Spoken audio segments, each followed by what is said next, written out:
Welcome to the Salmon Runs YouTube. Enjoy the video. You start by closing iTunes and verifying the destination drive is formatted and writable. This prevents file corruption. Next, open iTunes and go to Preferences, then advance to view the current iTunes media folder path so you know what to move. Once done, create a new folder on the target drive named iTunes Media or similar. This keeps organization consistent and avoids naming conflicts when you transfer content later. You copy the entire iTunes Media folder to the new location to preserve a fallback. Copying prevents accidental data loss. After the copy completes, go back to iTunes Preferences Advanced and set the iTunes Media folder location to the new path so future imports use it.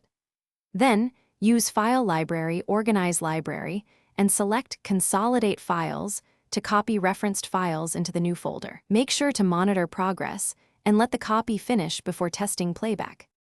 You finish by testing a variety of items, songs, movies, and playlists to confirm iTunes reads them from the new location, playing multiple files, checks metadata, and artwork links.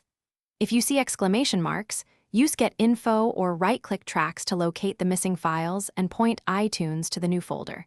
This fixes broken references. Once everything works, delete the old folder to free space, but keep a backup for a short period in case anything was missed. Thanks for watching. Consider subscribing if we helped you.